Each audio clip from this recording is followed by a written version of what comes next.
All right. My name is Adrian Nantchev, but I think most of you already know that by now.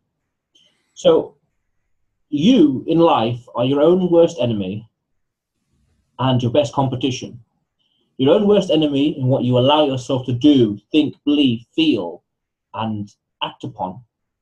Your own best competition, because ultimately you only really want to compete against yourself. Just go to bed a little wiser, a little richer, just think of the next step. Just keep going. Just get better and better day by day, week by week. What I call delayed compounded gratification. Don't just wait 15 minutes for an extra marshmallow. Instead, how about I wait an extra half an hour and get an extra 30% extra more marshmallows, that kind of thing. What can I do now to make tomorrow better? Financially, spiritually, emotionally, blah, blah, blah. And pick a word in the dictionary and put an LLY or an LY at the end, and that kind of way. But I have with me an interesting character from New York State. I think there was some snow recently in Buffalo, I'm not too sure. But Bob Mcintosh.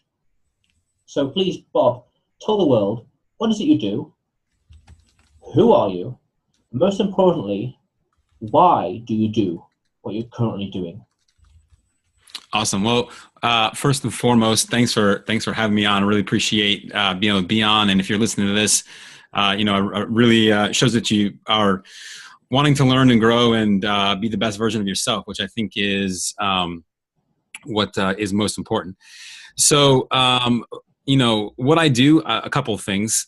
First and foremost, my primary business is based in New York State, and like Adrian said, in a city called Buffalo.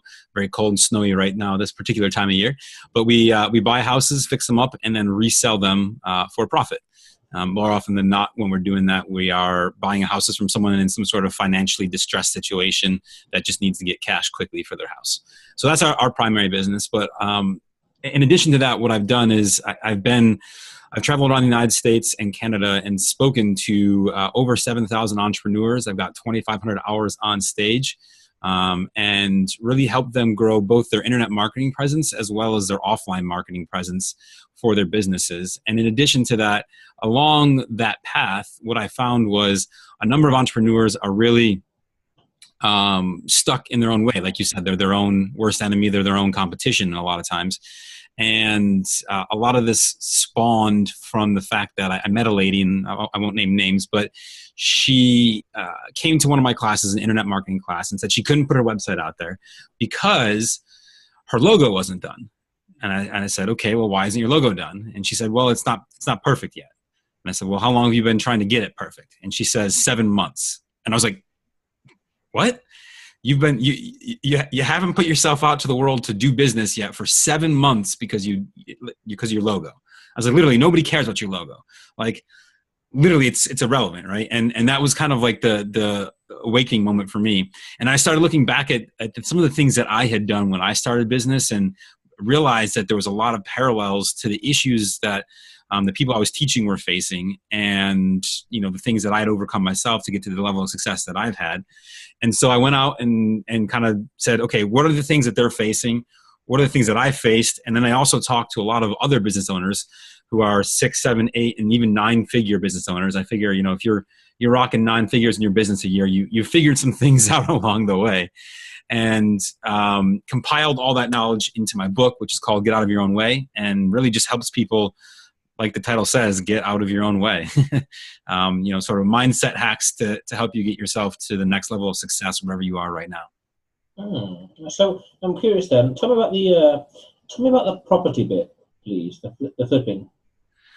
Yeah, so really that kind of spawned more from just my love of real estate. It's kind of cool to take a house that is terrible looking, more often than not the worst house in the best neighborhood, and fix it up. There's a lot of personal gratification in and along with that as well. So for example, not that long ago, we had a house that was completely, burnt out. The entire inside was burned down from a electrical fire. And the old lady that owned it, she was just like, you know what, this was my husband and I's house. He's gone now, not from the fire, thankfully, but, and she's like, I just want to be done with it.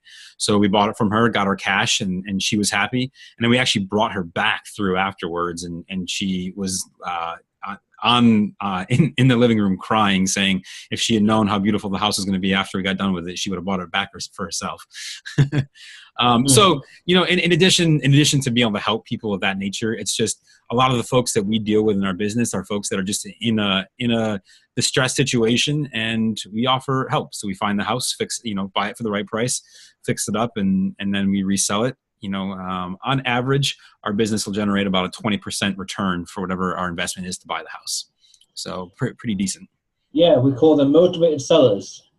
Certainly Absolutely. in the UK, motivated sellers, where people divorce, for example, they want to liquidate the asset to sort out their own stuff and move on.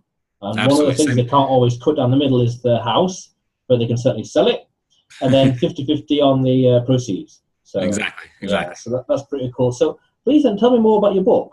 What's the challenges people face these days, and how do people get in their own way? So many ways. That's why there's an entire book about it now. What I've generally found is people who want to become entrepreneurs, and this is not true for everybody, but I found it to be generally true for the majority. People who want to become entrepreneurs are perfectionists at heart. And the reason that they are, is because we're not happy with the status quo, with what we have. We're not happy with our job. We're not happy with our life. It's not perfect in our definition.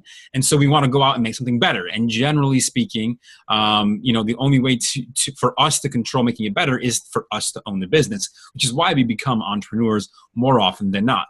And that same thing that drives us to create the business and will more often than not drive us to have some initial levels of success with it is also the same thing that ends up sort of like a ball and chain attached to your ankle, holding you back from getting any further.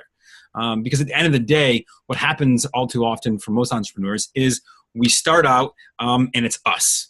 Maybe you're just yourself, or maybe you and a partner, or you and a couple people. That's it's usually 3 or less people starting a business. That's the majority of what I've seen. Sometimes it's more, but more often than not, it's about 3 people or less. And a lot of times, especially nowadays with the internet and the availability of technology to do things, it's one person.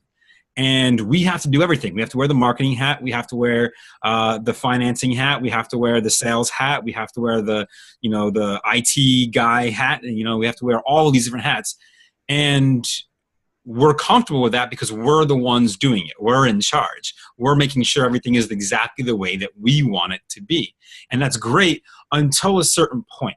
At a certain point, what you'll find, and if you're not there yet, you'll find it very soon, is that you can't do everything. It's impossible to scale a business to anything that's going to be sustainable long-term by yourself. There has to be someone, and it doesn't necessarily have to be employees. It could be virtual assistants. It could be any number of people coming in, but someone's going to have to come in. And what we generally find is that when people start bringing folks in, they expect that person to be perfect by their definition as well. And the problem with this stems from the fact that perfection can never be externally defined. It's always internally defined. Only I can define what perfect is. And what my perfect is different from your perfect and the person next to you. And if you're listening to this in your car, that guy next to you in the road, it's different from him too, right? Any single person can define their perfection, but not other people's perfection. And this is the trap that we fall into, is that we expect other people to adopt our definition of it. And it's almost impossible for that to happen.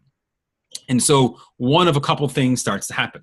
Number one, the most common is people just say, oh, I can't hire anyone. I can't do, no one can do it as good as me. No one's as good as I am. They don't get it done perfectly. So I always have to jump in, never, things like you hear a lot of those phrasings a lot of times. And those phrases are people basically saying, I didn't find the right person. And really it's not that they didn't do it perfectly. It's just they didn't do it to your perfect. And this is why I have an entire chapter, and this has been one of, I think, the most beneficial chapters for most people, and it's called Excellence versus Perfection.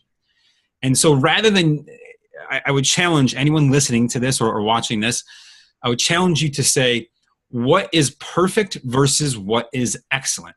And the easiest example I can give that's generally worldwide understood is iPhone versus Android. Okay. Now, obviously, Android has a lot of different makers. You've got Samsung being the biggest. So let's take them for example. So the iPhone every iteration of the iPhone only has very nominal differences, right? It's only just a little bit different, right? They add a couple new things in that they didn't have before. It's never a massive leap. Samsung, on the other hand, makes a massive leap every single time. But here's the difference, okay? Even though iPhone doesn't necessarily make massive leaps in technology changes, what they do put in always works excellently. You're never going to have a problem with it, right? It's not going to crash. It's not going to cause weird errors. It will work very well. On a Samsung device, a lot of times the new technology they implement is really cool, but it doesn't always work the best because they didn't necessarily fly. They were worried about getting more things in. And so the difference is this. For Samsung, the perfect phone has all the latest, greatest, coolest stuff. For Apple, it's not the latest, greatest, coolest. It's does it work awesomely? Does it work, perfectly? Right? Now, if you look at either one of these phones and you talk to the users of those phones, they'll both say each of those phones are excellent. So which is right? At the end of the day, is it right to be excellent in terms of usability or excellent in terms of functionality? And there is no wrong answer because perfection to each person is defined by them, not out in the world. And so this is the idea. Subjective. Yes, exactly. Mm-hmm. What came to mind straight away, just before you mentioned the analogy, was how do you go about maximizing other people's excellence in terms of performance?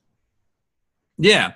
So when it comes to growing and scaling, which I'm going to assume for most of us in a business, that's the ultimate goal, is to grow and scale. And for a lot of us, eventually to outsource ourselves so we don't have to be the ones doing it. We can kind of be passive in the business, but still enjoy the benefits of the financial freedom that it brings. And to maximize excellence, there's a lot of ways. I have a number of ways in my book to go through, but a couple that I can talk about right now. The first, and I think the most important, especially when we talk about bringing people into our business, is identifying, living, and breathing your core values as a business. And I think that's something that people don't think about too often, right? We're so busy making the business go, we've never stopped to take a second for ourselves and say, why am I doing what I'm doing? Why is this business important to me? And what is it that I want my employees to embody going forward? And because if you read and look at any successful business, I guarantee this, that there has never been an exception in the long term. Any successful business starts with its employees, the people that are a part of it. If they're not happy, if they're not engaged, if they don't feel like they belong to something, then the customers never will either. And it doesn't matter what you're selling. This is universally true across all businesses, right? Look at companies, like Apple, like Google, like Facebook. The FANG stocks. Yeah, right. And they're all technology companies, but take a look at any other big company that has been around for the long term. General Electric, for example, or Virgin is a great one, especially out in the UK, right? These companies create fanatics for their products with their employees first. And they do that by having great core values. If you go to any of those companies and ask an employee, what's the core values of this company? Like this, they'll know exactly what they are. And so sit down, take a second and say to yourself, what are my business's core values? And they can be, and they should be personal to you. Right? They should tie back to who you are and how you want to do things in your business. It's your business. You choose it. So, for example, in all of my businesses, one of the key components that we always integrate is do what you want, be what you want, but get it done. And so this, for me, stems back to a personal story.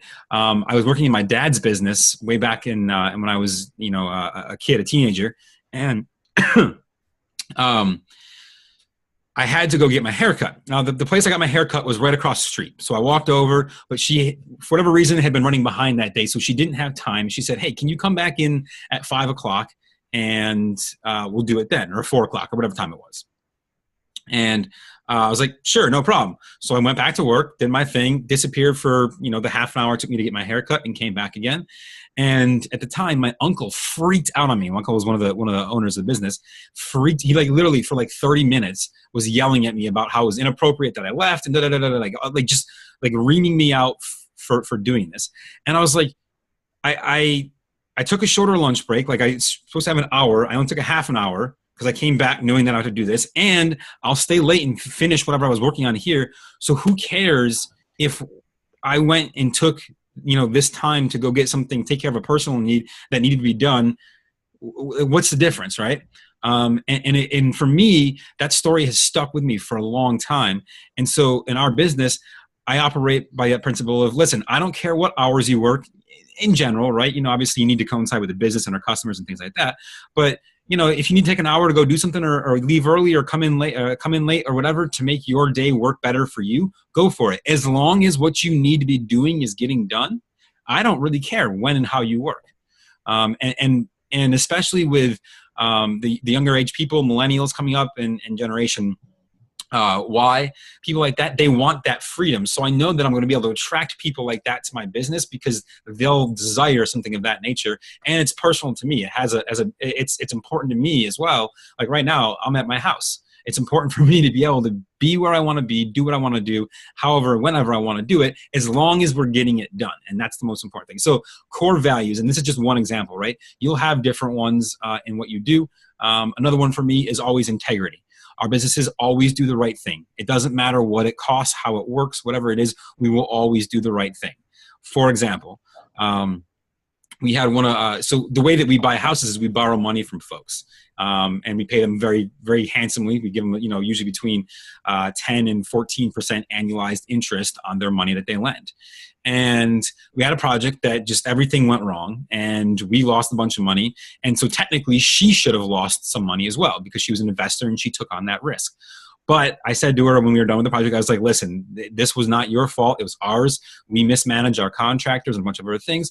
So here's what's happening. I'm going to write you a check back for all the money you invested and all the interest that you were supposed to get, even though it's coming out of my pocket to do so. And she was like, no. This is not, she's like, don't. I was like, well, the check's already in the mail, so you can't say no, right?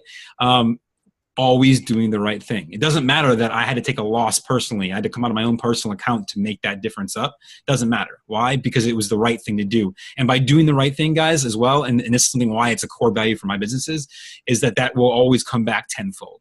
So she turned around after the check came back and she invested 3 times more than she had the first time around. And so I think that's a huge piece. So those core values, defining who they are, what they are for you, and then instilling them in every person who comes into your business, no matter whether they're the lowest level virtual assistant or whether they're a partner in your business, it's got to be everyone living, breathing, believing it. That's a little cool analogy there. That's a big example of the reciprocity. Yeah, that's an interesting little analogy. That is. I like that a lot, that little story.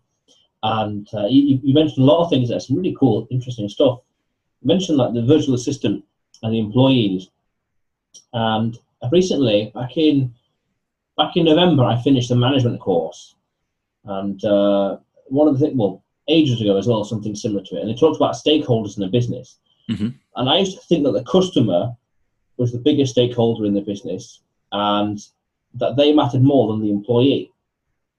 About a year ago, I thought employees mattered more.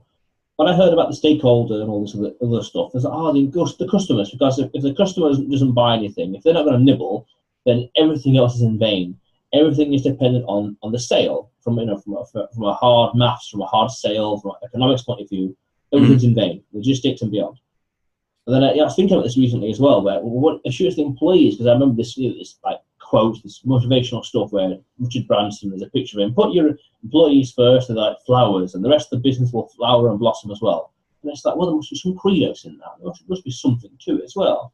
So it's like, yes, it's both employees and customers. So I agree with you, essentially. I agree with you. And you mentioned the ethos and the core values. A previous guest, months ago, I really can't remember what number, but that guest has a business that deals with virtual assistants. And it's like I've been meaning to get involved with that person in terms of hiring a few of those to create a few cash flowing assets that essentially, arguably no money down, assets that don't require my time or energy to products, essentially. That's arguably drop shipping kind of stuff. And it's like, I need to get onto that by waiting for a few of the things out of my control to be ticked. And it's like, okay, now it's much more easier to go full steam ahead with that rather than half-assed, do it nice or do it twice kind of mentality. So virtual assistants, very powerful. Especially, I heard this concept once where if you've got a virtual assistant in the same continent where you are, and another one on the other side of the world, of course, the more the merrier, you're essentially doing double time, where there's productivity going off you while you're sleeping. So things are selling and things are being, revenue and all the rest, and earnings. But if someone's awake and doing something while you're asleep, then productivity is around the clock. What comes to mind straight away is that the British Empire, the empire the sun never sets on. It's like the business where the sun never sets. There's always someone working on it. So I think that's very cool. I like that. Yeah, thank you. And I was thinking about this recently, oddly enough, about 24 hours ago, where core values, just thinking, reflective. This December has been very reflective internally. I think just a chance to sit down and think every now and then. And I was thinking, like, I was at a networking event about 48 hours ago, and there's a guy probably twice our age, and he's saying that it's difficult our age, this generation, to get into business because there's so much opportunity out there. And he's essentially implying he'd be bewildered. And I see his point. I'm thinking, I can do this, I can do that, and this, and I can start this and start that, and there's so much opportunity. Just to think and dig, and just there's always a way. And I was thinking yesterday, what is important to me? And it's on a big picture kind of scale, like ENTJ, ESTJ kind of aspect. And it's like, well, what kind of large, big world problems do I want to solve? What's my core value in this life, in this world? What difference do I want to make? And I'm looking at my goals, looking at priorities, looking at plans. And it's like, well, put it down to roughly three things. Three words: SEF, space and space travel, energy, renewable energies, and food, like sustainable farming. I'm thinking those are my core values that ideally I want to work on as soon as possible. I just wanted to share that little thought, internal monologue. And back in February 2016, I was thinking about this as well. A real like reflection. What do I want to do? What do I want to be known for? Because I see people come up to me and they say to me things like, "Oh, I can do this thing I can be a consultant for e-commerce," that kind of stuff. And it's like, that's cool. But do you really want to be known for that 5-10 years from now? Do you really want to spend your life doing that? Do you? And it's the same point that question back at me. It's like, what do I? So I'm very curious then. What was getting in your way? Besides myself? A lot of things. And so for me, my biggest hurdle was actually on the technology side of things. So coming from a technology background, coming from being able to, my previous life, I used to legally hack banks and show them how we broke their security. So I have a lot of technology background myself. And so I would find myself more often than not trying to overcomplicate problems, and find some sort of cool electronic solution or IT solution for something that really didn't need it, or wasting time on something that's technology related simply because I could. And I think, to tie this back, not necessarily everyone's going to understand or relate back to technology, but more often than not, when we come in and we start a business, we have something that we're good at. And a lot of times we find ourselves wanting to do everything in that space because we are good at it.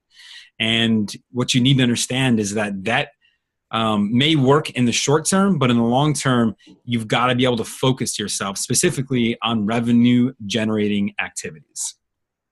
Because if you're not doing that, it doesn't matter. So if I look at one great example of this, so this would have been 2010 or 9 or 10 or so when I first got started, and I was like, well, I need to have a website. So I went out and I built a website myself. Now, this isn't like the early days. Like, WordPress was just coming out, right? And it was it's not like today where I can go or there was no Wix or Squarespace or any of those other places that we can get. And we just build a website real quick and it looks pretty and we're good to go, right? Like that didn't exist. You had to kind of know coding, or at the very least understand some coding to get anything to work even remotely well. And so I spent probably not full time, but 2 months working, tweaking, building this website for my business, sending it off to one of my mentors. And he's like, "This looks like shit. Is it done yet? Why'd you send it to me?" And I was like, "Oh God." like total facepalm moment of, did I just spend 2 months on something that I thought was amazing and then only to come to find out that it's not? And that was like a big waking up moment for me that I didn't realize until later on. Like now having seen other people do the same thing, I realized that at the time, the lesson was learned, but it didn't sink in, if that makes sense. And so, just because you can do something doesn't mean you should be. I always stick by the rule of 80-20. 80% of your time should be focused on revenue generating activities, whatever that looks like in your business. I don't know. For us, it might be finding motivated sellers and finding more money. For you, it might be creating relationships, going to networking meetings, finding trade shows, things like that to attend. Whatever it looks like for you, focus 80% of your time on that. And then the other remaining 20% is everything else. And you'll find eventually that the other 20% starts to become the 80 very quickly. And if you let that happen, your business will stall or possibly even fail simply because you're not focusing on what your business needs. I don't know who said it, but I love the saying, sales cures all ills. You having problems in your business? More sales will probably fix it. And so focus on doing that. I think if you do that the right way, and you focus on those revenue generating activities, you'll be better off in the long term. And then supplement your VAs, your employees, your people in for those other 20% of things, so that you can focus on what's important, which is generating revenue. Yeah, everything. One of my mentors actually a few months ago said everything is opportunity cost. And one of my businesses that I'm slowly phasing out right now is a bit of a drain in terms of time. It's a bit of a commitment that I don't really want to commit to, and logistics-wise, it's a bit of it's a distraction, like a thorn, or particularly a large thorn on a particularly sensitive nerve, and it's particularly annoying. So it needs particularly getting rid of. So opportunity cost is very important because it allows you to realize what to focus on and what not to do. I've come to realize that I'm not too fond of what's the word now? I forgot the word now. Schedules, pattern, not consistency, but I'm not too fond of having to do the same thing every day. Like routine. That's the word, routine. Yeah. It's like I don't want to do that because it's like just tell me what like what your idea earlier mentioned, just what to do roughly. And this needs doing. Here's a list. It'll get done when there's time and energy and there's proper allocation and all the rest. It'll get done. But it's not like we'll do it precisely this time or that time. It's not. Not really what I want. And you mentioned focus as well. Focus is extremely important. Throughout 2016, I made a bit of a costly mistake in terms of time, but in terms of experience, through the roof. I was working on too many things in 2016. I was writing my first book. I had a bit of a burgeoning business. I was launching another little small business that I didn't really get off the ground. I was also trying to get into property investing, mostly in. Have you heard of HMOs? Mm-hmm. Yeah, trying to get into that. There's just too much on my plate at once, and the book got published, and one of the businesses fell through. Another one is like, it's there, and I spent a lot of time on investing. And it's like, well, the barrier to entry is too high at the moment, logistics-wise. It's like, well, didn't get much done. In 2017, start to focus, and now it's a lot more focused now, and a lot more disciplined as well, because I used to be like, I want to do so much as I can and be everywhere. But to do that effectively, I need a VA. So it's like, well, interesting, everything's coming together. And one thing I try to do now is to simplify, make sure things aren't too complicated. And I think a few years ago, what I used to believe was that I by starting a business, it was like, I know there's a bridge over there, but I need to see the bridge before I can decide to cross it. Unless I see the bridge, I'm not going to do anything at all. And I had to get over that kind of like mental hurdle. And you alluded to this earlier. I have this phrase that I coined very recently, which is buy and compound, don't fuck around. Buy and compound, don't fuck around. In terms of business or in terms of income producing activities. Yeah. But the point is, compound, don't fuck around. Twiddling on your thumbs, and you come to regret it a week or a month later, because everything is long term. Today is the 20th of December 2017. Christmas will come along, New Year's will come along, Valentine's Day will come along, And before you know it, it's December 2018, 19. And that's why I say that delayed compound gratification, or what I also call net present compounded value, which is, or another phrase I can't remember, which is essentially, what are you doing today that makes next year or even tomorrow 1% better? Ideally 3% to tackle inflation. But if you do that every day, compounded, everything's so much better. And what can I do now that makes tomorrow a little bit more relaxed, a little bit easier? Tomorrow, like, for example, there's a place I park at, and it's like a one-way road. And there's often some cars parked either side. So I enter, then I do a U-turn, then I park, because that way I know an hour or two later when I come back, get in the car and drive off. I ain't got to mess around with reversing, just making it easier for later on. So I have some very almost analytical, economical kind of ways of looking at life in terms of efficiency and optimizing it. So that's why I just wanted to throw that out there. And one thing I think is interesting that you said, I think a lot of us will fall in that same trap, because I was the same as you. Probably in 2015, 14, 15 would have been my year of distractions, I called it. I had, and there's a realization that comes with a lot of us at some point in time that, we've got too much going on and we have to simplify it down and focus on a few things. But I also think it's interesting, if you look at entrepreneurs, they seem to have this roller coaster of one thing, and then all of a sudden a bunch of things, and we realize we can't do anything, we're back to one thing. And then once that's going really well, we go back to a lot of things. So for example, I was at a conference just about a month ago, and there's a guy, and he's worth about $8 billion personally. And all he does now is go out and start businesses. But he's not the one doing them. He's just got money. He says, I love your idea. Here's, $100 million. Let's see what happens.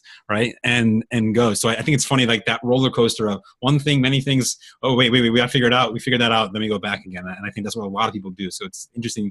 I'm glad to know I'm not the only one. I've been noticing that pattern with a lot of other entrepreneurs. Yeah. I'm really trying to be much more disciplined in what I focus on. And that's why I've got a Word document that's like plan of attack.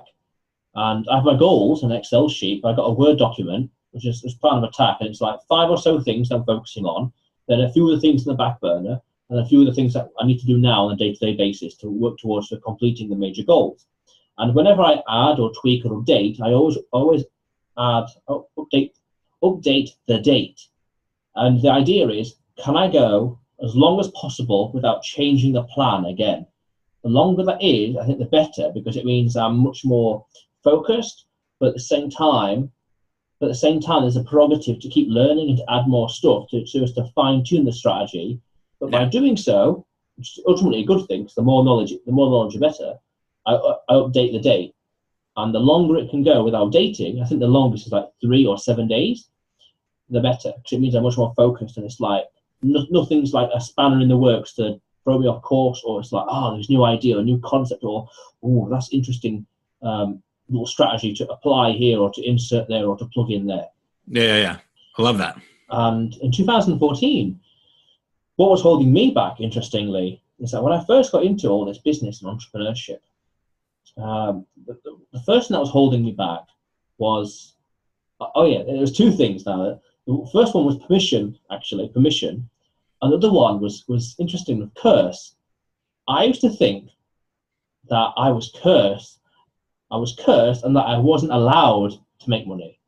I started a business, and it's like, no sales, no, it's okay, I'm not allowed to make money. So it was like a not self-loathing, but like self-pity, negative feedback loop. Whereas, it's okay, I'm not allowed to make money. I'm not allowed to make money. Oh yeah, I forgot. It's all right then. I'm not allowed. No sales. Okay, forget it then. And then it's like, obviously I'm cursed. I can't do it, obviously. And then it's like, that belief has totally been destroyed. And it's like completely different person. So that was the main thing that was holding me back. And I remember when I was first learning about the very basics of business, very, very basics, there was this chart of some fictitious company and their revenue earnings over the course of whatever time span. And it was generally an uptrend. And I was thinking, I'll never see that. And it's like, BS, not with that attitude. You're right, absolutely right. Not with that attitude, you won't. And now I have a general idea of saying never take no for an answer. There's always a way. Mm-hmm. Depends how you're going to approach it, what kind of emotional state or what NLP or whatever, but there's never take no for an answer as well. So I just want to throw that out there. Yeah, no, I love it. Dude, you know, there's so many people, you know, I truly honestly believe there's a lot of people that feel and believe the same way, either that they're not supposed to have success. They don't believe they can have success. You know, if they do have success, it won't be what they thought it will be. It'll be lesser. It'll be something different. Mindset. I truly believe this, and this is why I'm spawning more. And my book was about mindset and just getting into it, is simply because we've been trained to think that way. So many of us go through schooling, and I talk about this in my book too. You know, we're trained to go out and basically be employees. And then all of a sudden there's a few of us that decide, you know what, no, we don't want to do that. We want to be entrepreneurs. And you're literally fighting every instinct that you've been trained through your childhood to do, to go start a business. And so if you can master your mindset, you know, like you did, changing that and saying, no, I am worthy. I can make money. There is no curse. And whatever it is for you guys listening, I mean, whether you use the word curse or not, doesn't matter. If there's ever been a time, I would challenge you to think back. If there's ever been a time where you said, either I'm not supposed to, I'm not allowed to, this is just not me, anything like that, that's a mindset issue. You got to stop yourself and change it. And one of the books, if you're struggling with mindset, one of my personal favorite books in business is called Mindset, The New Psychology of Success. Mindset, The New Psychology of Success by Carol Dweck, and that's Dweck. You just Google it, you'll find it. She's professor at Stanford, I believe now. I think she was at Harvard before that. And so she knows what she's doing. She's got a lot of data to back up this. So it's not just like, you know, it's not just like, oh, like here's some, you know, warm, fuzzy ideas that make you feel good. Let's see if they actually go do something, right? No, she's got like hard data that backs up mindset. And so she talks about the idea of a fixed mindset versus a growth mindset. And if you're finding yourself in that mindset of I can't, I'm not allowed to, anything like that, that's because you're fixed on that being one point versus being open to the possibility of growth in yourself. Is that you said the mindset? I remember an experiment done where there was two people and they both had a puzzle, jigsaw puzzle, and one person was, you complete the puzzle, you get a choice of either do another puzzle or do the same puzzle again. Is that the same experiment? I don't think that one is in her book. No, she does a lot more. A lot of her experiments were on more so in like schools and children, and how do we apply this thought process to children as they grow up, so that they can learn to be growth mindset focused instead of fixed mindset focused. So, like the marshmallow test. I don't know the marshmallow test. What's that? Oh, well, here's a marshmallow, but if you wait 15 minutes, you'll get another one. Or you can have that one marshmallow right now and eat it and nothing else. Delayed gratification. Right. Oh, yeah. Okay, so that ties back, hence the marshmallow that you mentioned earlier. Yeah. Oh, got it. Yeah, no, I mean, it's the same principle. Yeah, same principle. You know, the idea being either delayed gratification, but also the idea being when you look at your mindset overall, a fixed mindset is basically saying, this is who I am and I cannot change it. A growth mindset, on the other hand, being, I am who I am right now, but I can affect change upon myself should I choose to. All right, so please then tell me some examples from your book of how the audience, something practical, for them to change their mindset as to who they are now. What can, a little taster, a teaser, maybe a trailer of sorts for the book. What I think the audience take away now? Let me think about this. So I think, well, first and foremost, this is not necessarily in my book specifically, but just believe that you can. And I know it sounds cheesy to say that maybe, but just make the choice to believe that. If you can make that choice right now, that's the first step in moving forward. When it comes to most people's inability to see past their own limiting beliefs, more often than not, it's because they're focused on, and so there's two things. The first thing, two things I want to share. The first thing is they're focused. They're focused on what didn't go well, what went wrong, why it didn't work, why they didn't make as much as they wanted to, something like that, right? Instead of focusing on what worked, how did it work, how could I do it better, things like that. And a great example of this was for me in college. It was a marketing class that I was taking, and we had this software that simulated a business type environment, and there was 8 teams, and each team can make changes to like 5 or 6 different factors, and then every week it would calculate their factors and tell you how you did in the market that day with your marketing, whatever, right? And I'm simplifying it for the sake of this story, but and so the very first week we killed it. Our team came out like 45% better than the next best team in terms of sales from our marketing efforts, right? And this is all imaginary sales, and we're like, okay, great. And then so it's a 10-week class. The next 9 weeks, we were in last place every single week.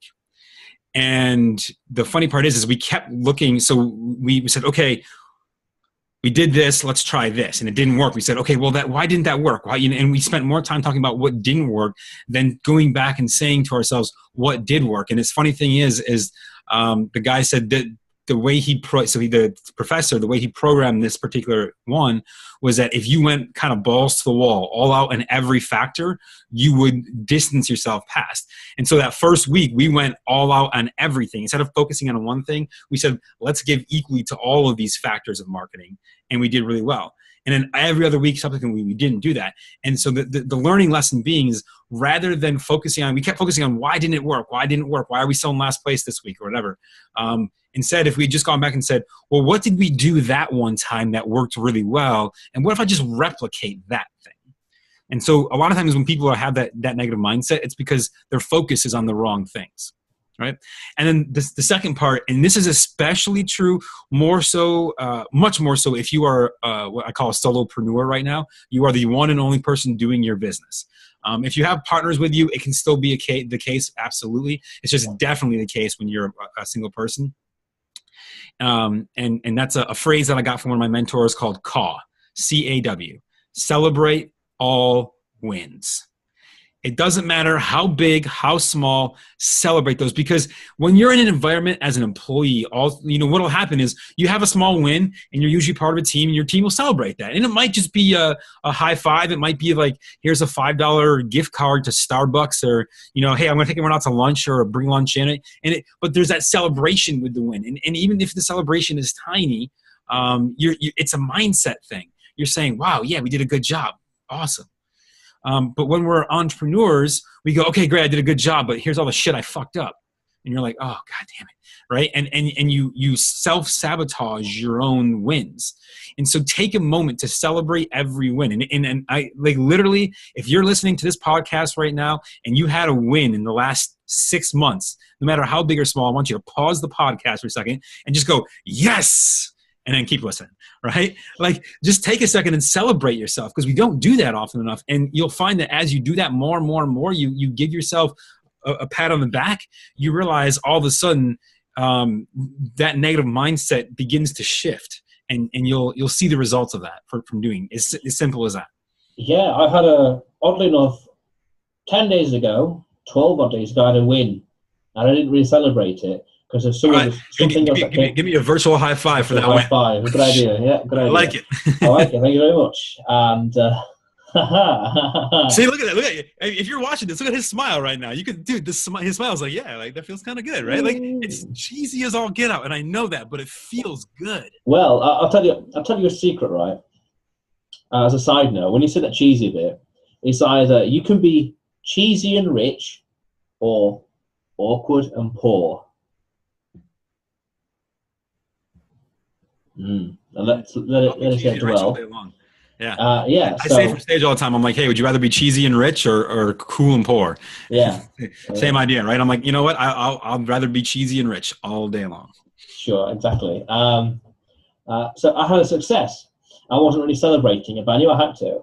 And oddly enough, getting around to it today, but also like a double whammy kind of success, because been doing a lot of work lately, and now it's like, well, we're breaking up for Christmas. Awesome. And now it's a good chance to relax. I've got a bit of a traditional Christmas film that I watch, which is The Grinch, Jim Carrey, that I've watched like once a year. I've not seen it in a few years though, but I want to watch that, and plenty of food ready. And you also mentioned one thing I do want to mention also, doubling down. Mention the failure, and it's important to double down on what works. A lot of people will figure out, so for example, sales funnels or businesses, they'll know what works, like through trial and error or through evolution, and they'll just double down on that track, that path. And I imagine like business, not just most things, like a plant trying to grow. And over here, there's too much sunshine, and over here it's too dark. So they're trying to balance right between the two to get to ideal location. That's just like the business. Whatever's working, double down on it. And with the virtual assistants that I got planned, I got one planned for tomorrow, which is going to be 1 or 2 weeks, and New Year's, a much more ongoing task. And the dilemma is the one for ongoing task, there's no real benchmark. So I suspect the first, I don't know for how long, but there'll be a lot of trial and error, figuring out different ways and different kind of content to create before we're hitting something that's quite profitable. I've already got a quasi benchmark. I know what's working, so double down on that. Expand upon that and elaborate on it. And because I'm not physically doing it, and in theory I can hire 1 or 2 or 3 or whatever people, as long as it's profitable and pay for itself, then scale it up. Exactly. Definitely. One other thing I just want to mention as well, you mentioned, again with a double down, there's something you want to be just a slight conscious of, which is survivorship bias, where you look at other people who are successful and what worked for them, what strategies worked for them, or what advice they have, they kind of drew from their own experiences, are uniquely subjective and unique to them, because that advice came from their experiences. So therefore, that advice might not be entirely compatible for you in your situation, which is a slight caveat to looking at other people who are successful and learning from them. Albeit, in general, you want to look at them and dissect and think, what did they do? What did they believe? How did they act? Think, ponder and dissect and reverse engineer to find the lesson, the principles, what you can learn. Oddly enough, as I was driving earlier today, about 3 hours ago, I was thinking that there's on the road, looking both sides, there's things to be learned everywhere.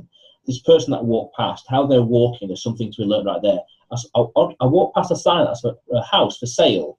The foreclosure signs, but we have like for sale. I saw one of those and thought there's a lesson to be learned there. Should it be on the left-hand side or the right-hand side? How high, how low should it be? It's big data, essentially. Everything in the world, there's something to learn from it. And that's what big data is. There's always something, even as how it's reflection in action. I've come to realize that on the road, I'll do something, and it's like, oh, wow, had that situation been even so slightly different, it'd been problematic then, to say the least. And it's like we're learning all the time. It's very important. But I wanted to throw that out there. Yeah. So one thing, right? I'll add to that. You're absolutely right. We can learn from people's experiences, but their experiences are unique to them. And so not every lesson that they learned will be applicable. And so I always like the idea of, it's like going clothes shopping, right? You're gonna go to the store, you're gonna say something, you're gonna say, wow, that looks really good on that mannequin. And you're gonna try it on, and maybe it'll look good on you, maybe it won't, right? Or maybe, it's close, right? Maybe you just need to take it in a little bit or let it out a little bit, or, I need to layer it with a different, it's something different to make it work for myself. And it's the same idea as experiences from other people, right? Not everything will be 100% fit, but try it on, see how it fits for you. Maybe you need to change something, add something, move something around, whatever. But always don't ever be afraid to try it on. Yes. That's what it's all about. I watched a video recently on YouTube that talked about how to discover your passion. And it said, just go out there and try different things, physical, creative or like contributing kind of hobbies. And it's like, well, some of those look interesting to try. I mean, like some of them, like blacksmithing, I don't know how you're going to get into that. The low barrier to entry, I think, is a high barrier to entry for that. But there's some things out there just to try and discover your passion. Because there's money in everything as well. There's money in fertilizer, money in sticky notes, money in carpet. So pick your passion, the thing you love, the difference you want to make in the world, or the benefit you want other people to draw from the thing you're doing, and you find ways to monetize it. There's money in everything. I'm going to rebrand this YouTube channel from Become Remarkable, keeping that, but going into Become Remarkable subtitle, wisdom, practicality, resourcefulness, and comfort zone. The more wise you are, the more resourceful you are, the more you can do and achieve and create. And everything is ultimately our own fault. Our situation in the world, our world, the bank account and beyond is ultimately your own fault. Root cause analysis, it's your fault. That's the way I look at everything. So it's like, keep going, learn, improve. Success is your own fault.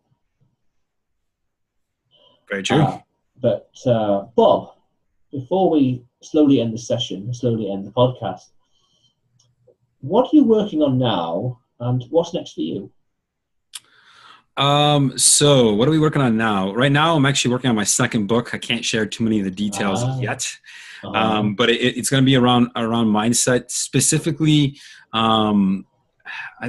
It's still kind of being finalized in terms of what it's going to look like, but specifically in the age of social media and connecting people, the mindset of social media.